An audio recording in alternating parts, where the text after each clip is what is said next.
Welcome to the Iron Mind Podcast. Join me, Josh Brumley, as we explore the minds of those who forged their paths through legal battles, business triumphs, and creative conquests.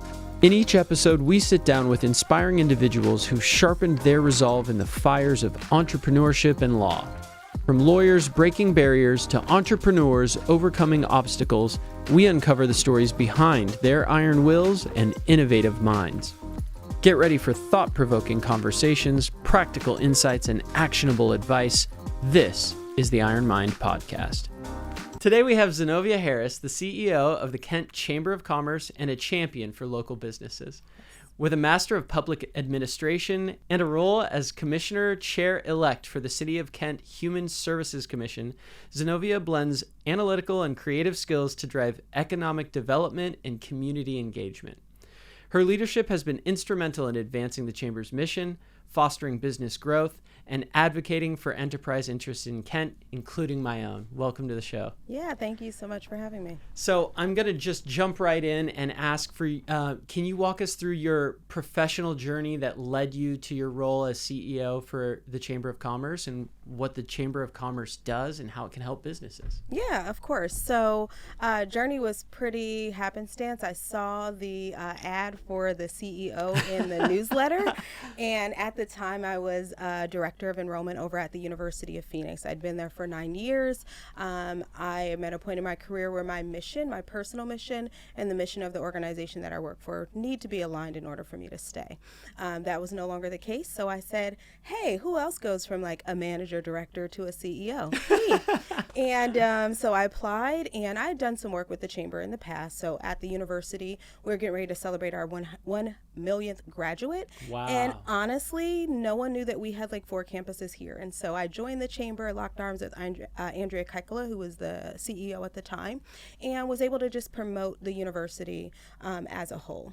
And so that's my relationship with the Chamber. But I also, like you said in the intro, I have a master's in public administration. I have a business degree as well. My undergrad is business management. Mm-hmm. And so I'm also a serial entrepreneur. So this opportunity really is a chance for me to use what I really love to do, which is be a businesswoman, but then also help my community. As you said, I served on the Human Services Commission for the City of Kent, and now I am the president for the DEIB committee, which is the equity committee, no longer on the Human Services Committee. Oh, wow. Always serving my city. So I'm still sitting on So you're a Kent local? Oh, I'm a Kent local. Oh, yeah? Yes, I live and work. Not my whole life. I was born and raised in Sacramento, California. Oh, okay. So you decided on Kent. I chose Kent. Lucky Kent, right? All so, right. Yeah, I chose Kent a while ago. Okay. And, with the Chamber, essentially what we are is I'm a spokesperson for the business community. And so essentially I'm keeping my ear to the ground to ensure that the legislation here in the city, that the way that our city looks, the way it presents to folks is important to us. And so I just want to make sure that I'm the voice for the business community. I meet with the mayor on a regular basis and talk about how we can ensure that the businesses are protected and the businesses are safe. And, the businesses want to stay here. So we provide advocacy in a variety of different ways. Advocacy also looks like providing opportunities for networking. So we have a lot of networking opportunities, a lot of educational opportunities. So again, my job is to listen to what the community needs and then provide that. Not the Chamber, right? We just happen to know everyone that can provide the services. So we're in the business of connecting folks and convening folks for the matter of getting consensus to what's important to our city. Well, you talked a little bit about events and the benefits of being a member of the Chamber. Can you talk about the Kent Business Expo and the information about that? I know I'm really excited, so tell us all about it. Yes, so I'm super excited. So May 9th, we are having our annual Business Expo. About 2 years ago, we said, why don't we go regional, right? And so I locked arms with our Seattle Southside Chamber and our Renton Chamber, our Auburn Chamber, to make sure that their businesses were aware that we do have this South King Business Expo, whereas we invite restaurants and small catering companies that are here locally to showcase their food. That's kind of how you get people in the door, Love right? Food. Right, love food. And then we have businesses showcase what they do. And what I tell people people is you want to make sure that everything that you need you can get in your community. Are you banking locally? Are you buying your car locally? Are you your insurance agent right around the corner, right? So all of those things. So businesses have the opportunity to showcase their business to the South King County. And then also there's a lot of B2B. So we have a lot of businesses that are really just interested in B2B. So the expo is set up in such a way that we have a partnership with Oriya. So they'll be doing a great workshop for our businesses just to make sure that businesses understand what the state offers, right? From a grant perspective, from an education perspective, from a license perspective. And then we'll do a B2B networking mixer. So last year we had 94 booths or 96. I can't remember. Just under 100. Yeah, just under 100 booths. And so we've got some dedicated time for those 100 booths to get together and make sure that no one misses out on that B2B opportunity. And then we start giving free samples, free food. We call it the flavors of South King County because, as you know, the food is very diverse. And so we're going to have folks come in, open it up to the community, and they'll come in and shop local and eat local, and it'll be a great time. And we appreciate you all being the presenting sponsor as well. Yes, indeedy. So how many people attended last year or the year before? What's the average attendance of this event? Yeah, so you know what, it really fluctuates, and I'm going to be honest. So 2 years ago, we had almost 2,500 people come through the door, but I think that's because COVID, and we were like the only thing happening, and so we didn't have to really compete with anything else. Last year was a little under 1,000 that came through, so it was a little smaller. So but we got to shoot for 3,000. We got to shoot for 3,000. Why don't we? I can make it happen. Yeah, I can help make it happen. All right, if you're listening to this podcast, what date? May 9th. Okay, how do they buy tickets? It is free to the community. Oh my God, it's free? It's free to the community. Free food? Yes, free food, free samples, free education, free connections. And so thank you so much to all of our sponsors for making it available and free to our community. Come on over and check it out. Love to be a part of it. Yeah. So what are some key initiatives besides the Business Expo that the Chamber has been working on? Yeah, so we just wrapped up the legislative session, right? And so we're just waiting to see if the governor is going to put any funds available for safety for our community. We were working close with the city of Kent on some legislation that was it was a tax, right? And normally businesses, we don't want that, but it was for the purpose of safety and making sure we have enough officers. So we're kind of keeping our ear to the ground and looking at safety for our businesses. I'm also involved in commercial affordability, so having those conversations at a county level on, is Kent the place for your business to be, and is it affordable? So all of our new businesses that are starting our small business, minority-owned businesses, making sure that Kent is a place that they can call home.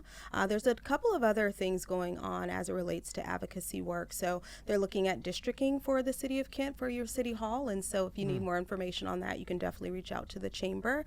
And so and then there's like a raise the wage that happened in our neighboring city over in Renton, and so obviously we're keeping an eye on that too. So there's a lot of things cooking all at the same time, but essentially what we want to do is make sure that the business community can thrive here in the city of Kent. What are ways that joining the chamber helps the business community thrive? What are resources and benefits to joining the Chamber of Commerce? Yeah, so it really just depends on the size of your business, right? And so some businesses, let's talk about nonprofits, right? We know as business owners that nonprofits are really filling in the blank for a lot of our businesses. They're feeding the unhoused, they are housing the unhoused, they are making sure that our kids have backpacks and all of that stuff for diapers school, and food and everything. Right? So they're filling in the blank. So a nonprofit member for the chamber is really going to go to the chamber for that connection to those big businesses, the connection to make sure that there are some organizations that they pay their staff to go and volunteer, or folks want to know how can Did they you know give their money Brumley Law locally. Firm does that? I Brumley didn't Law know. Firm pays their staff to go volunteer. Well, that's a wonderful We thing. have a paid time off program for volunteerism. I absolutely love it. You And gotta there's tell a lot everyone. of companies. Well, believe me, I will. We'll be knocking on the door for that. So that's a great opportunity for our nonprofits, right? And then when you think about our food vendors, just getting out and networking with people, take your catering business for catering to a small party of 50 to a corporate party of 250. So it really just depends. And essentially, if you want to have the word out about your business or logo placement, or you want to post something on the radio, or you want to have a radio commercial, you want to post something in Kent Reporter, we have connections with all of those businesses to ensure that you can get the marketing that you need. What do you think the biggest What are some of the biggest challenges that are facing businesses in Kent right now? I'm gonna have to say the staffing is the biggest issue. And during the pandemic, we tried to figure out, where did all the workers go? And a lot of people thought, well, the workers are sitting at home and, collecting their stimulus check and they don't want to come back to work. That just cannot be the case anymore. We haven't had stimulus checks and things like that. Unemployment has since run out for folks. And so I think what has happened, I had an economist maybe a year and a half ago talk about people just aren't born at the same rate as they were born before, which means that we have less in the working field. That's just the bottom line, that we just don't have enough people. That's why we're having this shortage.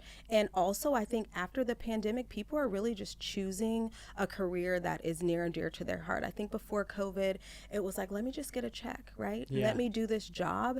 And then it came a point where I think there was a reckoning for folks. Like, let me figure out what it is that I want to do. So what makes me happy? What makes me happy? So Yeah. it was a surge in folks opening their own business and opening nonprofits and doing volunteer work. So I would have to say that the staffing is an issue for most of our businesses. That's really interesting. I think I talk a lot about the Great Resignation is what they called it after COVID and people not really returning to the workforce.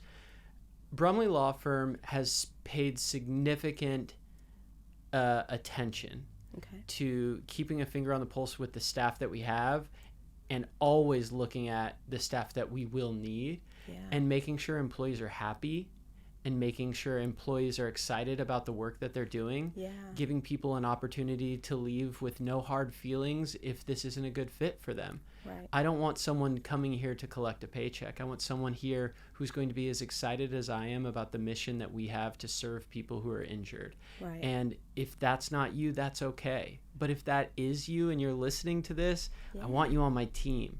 And we have never had a hard time finding people. We have a hard time choosing people because so many people are applying for these jobs that we open up. And it's a wonderful problem to have.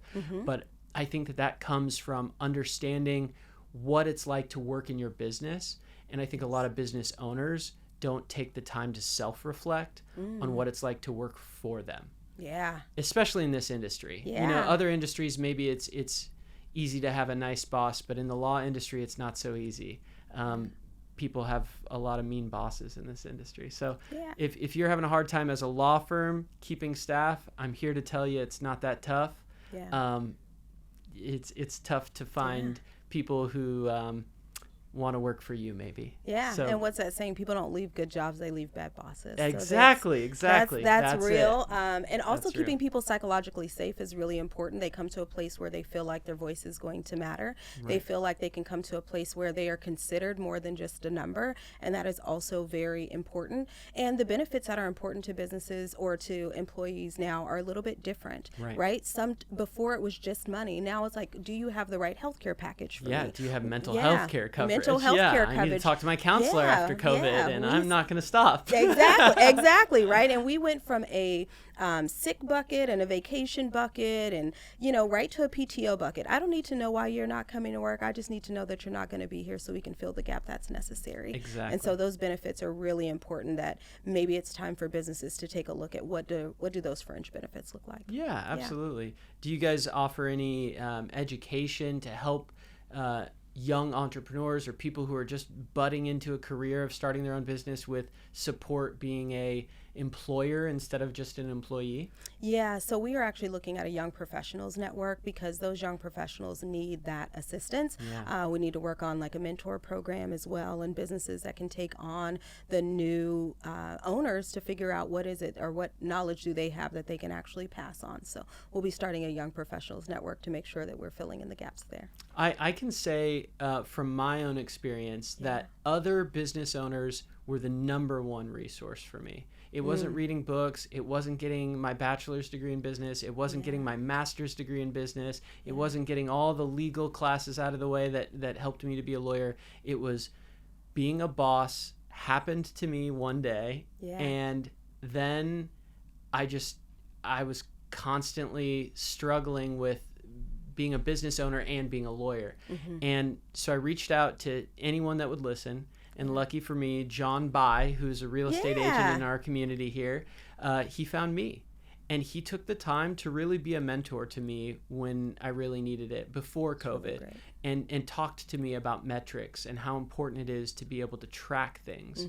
And that was really the first true business owner that I ever sat down and had one-on-one time with, where he wasn't being paid to review my financial information I was providing him. He was just doing it because he cared about me and wanted me to be successful the way that he had been successful, and wanted me to leapfrog the years of mistakes from learning by doing. And that's something that I'm super interested in paying forward to anyone that is interested in listening. So if there's a way I can mentor anyone or be a resource to anyone, I'm happy to do it. I just really want, if we're going to stay here in Kent, I want Kent to be a great place to work. I want Kent to be a great place to live, and that helps. That's helps everyone. Yeah, we all win. Yeah, well, we definitely want you to stay in Kent for sure. So we're working on that as we speak. Let the mayor know. I will definitely make sure that but when that information crosses my desk, that I can connect you with some of our young entrepreneurs that are looking to grow their business for sure.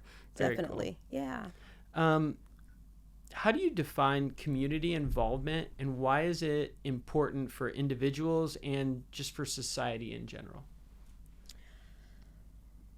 I define community involvement in knowing what's happening outside of your circle and understanding that we are all in this together. Remember when I talked about the nonprofits, right?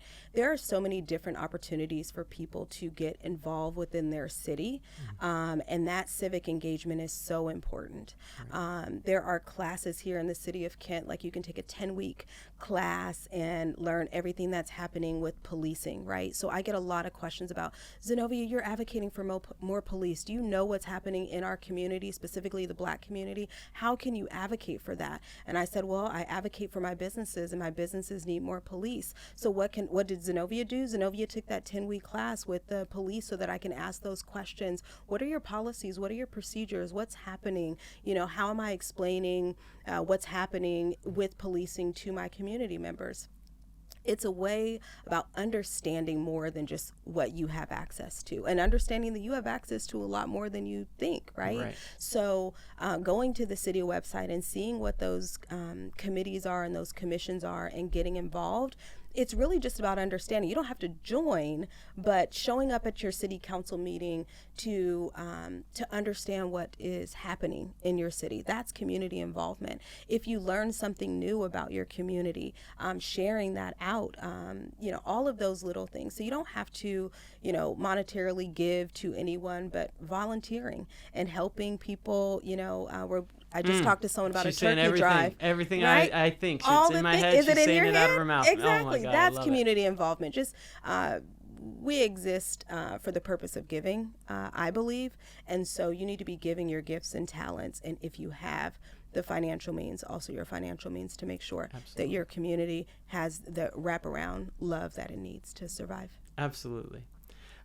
What advice would you give to someone who wants to get involved with the community but just doesn't know how to start? I would say look on the city website, honestly. That's where I would start, and look on the city website and figure out, am I really concerned with what's happening at the parks? Am I really concerned about the street sign? What's going on with the litter? All of those things. There's committees and commissions for every single thing that you see that you want to improve or you want to celebrate within your community. So I would probably start there. And then, of course, you're always welcome to call the chamber. We have our ear to the ground, and we'd be more than happy to point you in the right direction as it relates to your gifts, talents, and interest. Wonderful. Yeah. Well, I know you have a hard stop. It's 3:10 right now, so I'm going to let you go. But you are a wonderful guest, and I hope to have you back on the show another time. Of course. Because there's so much more to say. So maybe we'll do a recap after the Business Expo. Yeah. When we get 3,000 people. I'm speaking it into existence right now. Speaking it into 3,000 people are going to attend the Business Expo this year. Yes. It's free. Why wouldn't they? Why wouldn't they? Free food. Dylan, are you coming? All okay. right, Dylan. All right, we got Dylan. one. All right. $2.99 to go. All right. That'll work. Well, All thank right. you so much for your time. Thank you for coming. All right. Have a good day. You too.